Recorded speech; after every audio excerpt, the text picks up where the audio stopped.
Hi, you guys, it's Lisa. Thanks for stopping back at my channel. Just wanted to stop in and let you know what I've been working on.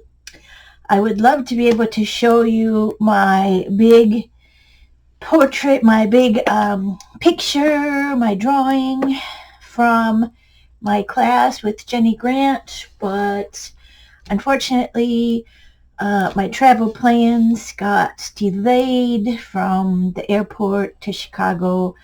Missed the flight from Chicago to Hartford.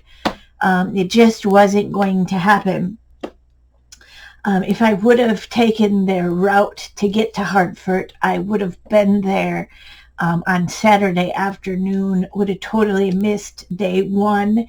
And there is no way that I am going to go into a 2-day workshop and say, hey, I'm here a day late. Can you catch me up? That's definitely not something that would happen.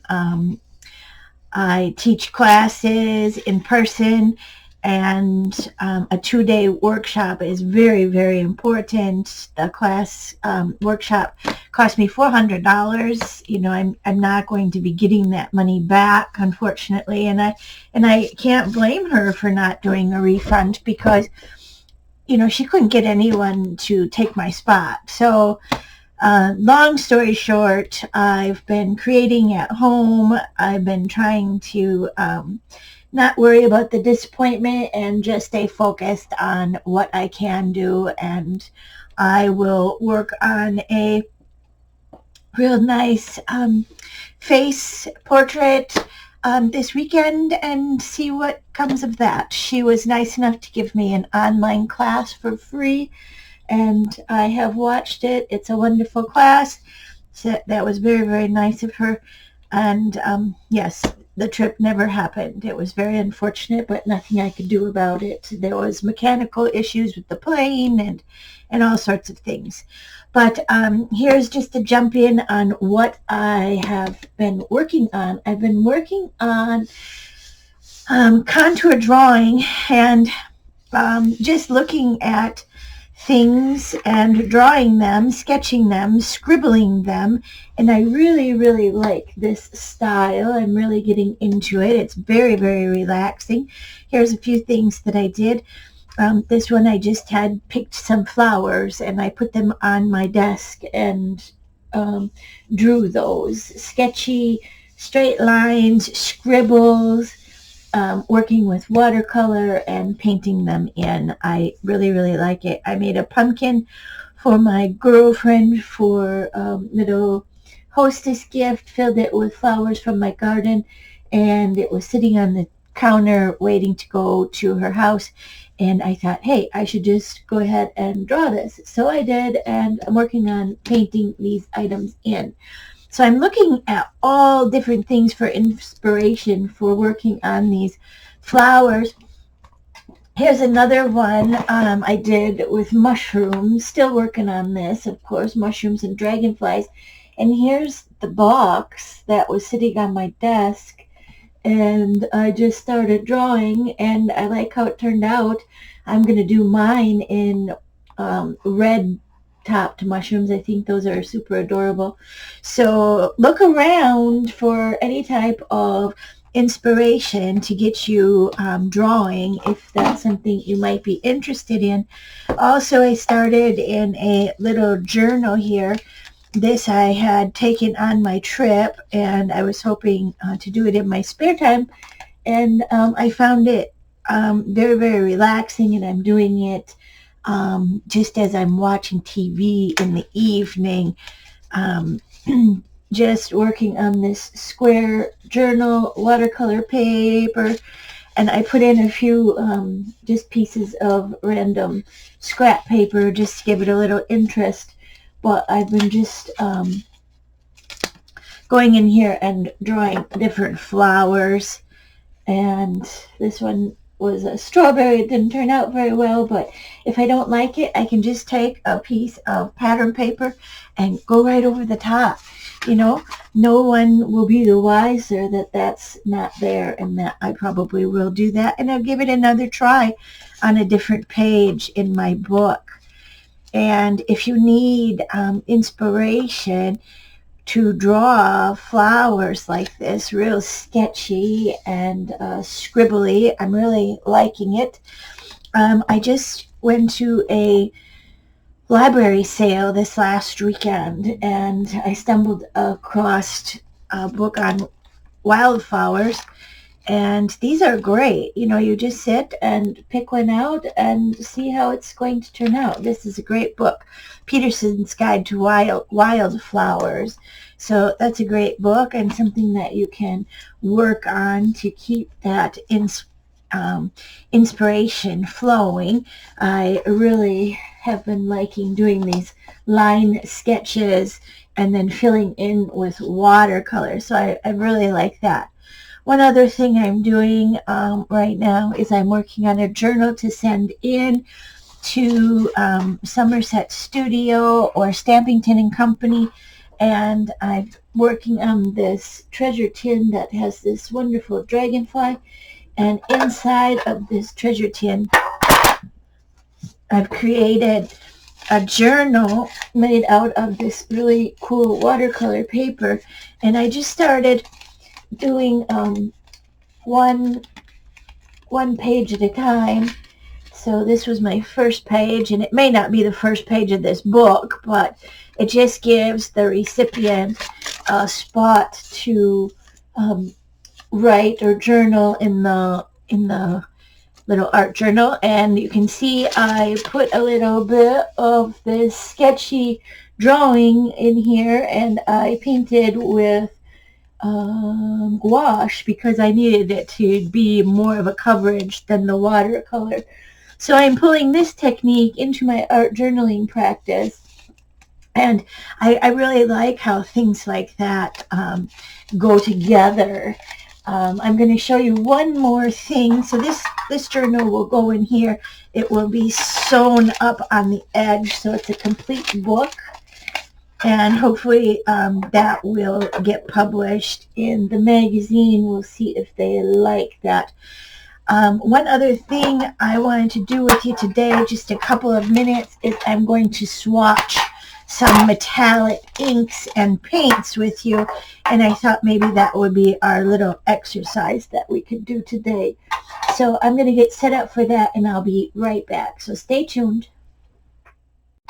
Okay, here's the little exercise that we'll do today.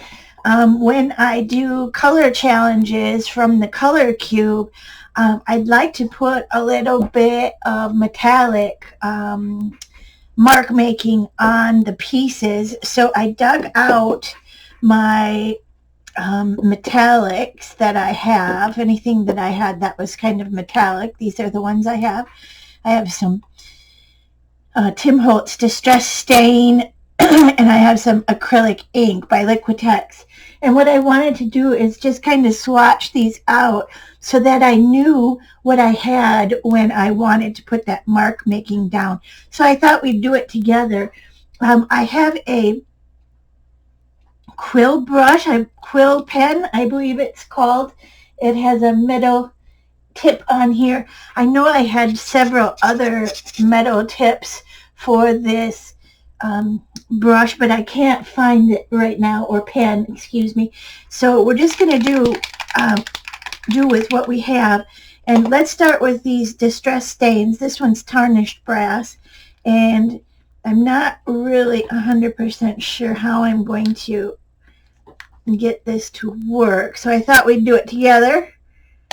I'm thinking I need to take the top of this off, but maybe not. It's coming out on my hand. I have this piece of cardboard that's just covered with some plastic, and maybe we'll use this as our palette here. I'm giving it a squish, as you could see, maybe a little bit too much.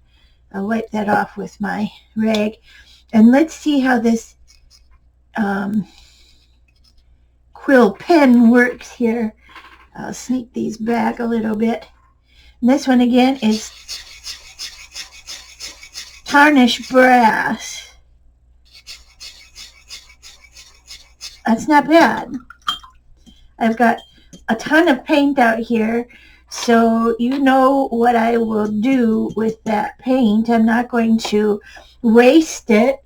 I'm going to grab some of my papers. I always have dictionary papers or some type of paper, book pages next to me here on my desk, and I will just go ahead and use a mark making tool. I got these great sponges at the dollar store. There was 4 in a package, and we'll just save that paint from going into the trash by going ahead and putting it on that book page for use later, right? Okay, let's do the second one. So that one's tarnished brass. And maybe I will grab just a pencil. I can never find a pencil on my desk. I've always got art pencils, but never a regular pencil. And I'm just going to write on here, tarnished brass, because then I know what I got, right? Here we're going to use brushed pewter, and I did wipe that tip off on a rag so that that color is gone. I'll try not to get as much color out as I did, because it's just a little practice, right? We're just going to see what happens here. I'm putting the dip brush in there. I'm kind of scraping it up. Again, I've never really used one of these pens, dip pens, quill pens, and maybe this ink is a little too thin for this project. Just testing it out to see if I can make marks with that. That one didn't turn out so wonderful. I do like the paint color. I'm going to wipe that up again and put it on my paper here. It didn't even really show up on the paper there. So I'm going to set that one aside. That one is brushed pewter. I'm going to go BP for brushed pewter. This one is antique bronze. We'll just keep going here and doing these paint swatches is what we're doing. Just seeing what we've got in our product, seeing how it works. I'm sure I don't have the best nib for this, and that may be something that I may need to invest in. Now, if anyone uses these types of quill pens, leave a comment below and tell me your thoughts on them, how you use them, what your thoughts are. Antique bronze. Now we'll get into these Liquitex and see the difference here. This one is iridescent bright gold. I'm going to be careful to open that up. And this one I can dip right in here and go right to the paper.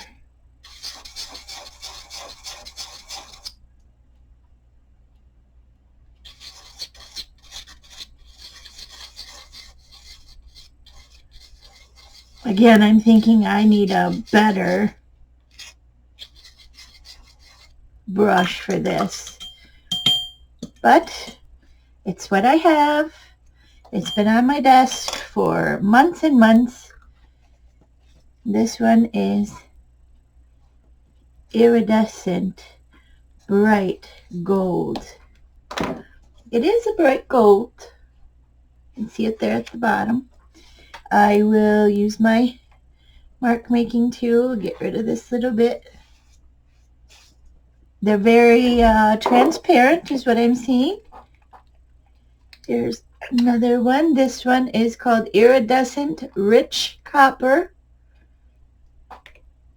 This would be my go-to if it would work.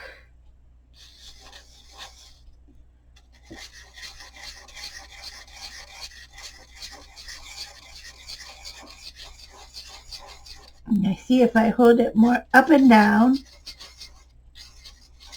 it works a little bit better. I just want to mark make with it, so I like that color. I like that color a lot, but again, I don't think I have the right tool for what I want to do. This tool here picks up really good. Oh, look at that beautiful color. That's a good color. All right, one more, and then we'll let you go, and we'll touch back again next Saturday. I'll let you know what I've been working on. If there's any upcoming things, I would like to do another online class for you. Work on that, getting that done. Let's see if I can get my chores done this week. Finish that journal to get into submission. Yeah, I think I just have the wrong pen tip because this is not really working, and the ink isn't very thick, so I feel like I'm not getting a very good result. But we swatched them. This one is iridescent bright silver, and this one was iridescent rich copper. So I've got my swatches there. Now there is one other product that I bought several months ago by Pebeo, P-E-B-E-O, and it is a relief outliner, and this is in copper. So let's just take a peek. I'm just taking the tip off here, and I'm going to give it a little squeeze. I'm not even sure if I have it open yet. I don't even have it open yet. So how do we go ahead and get that open?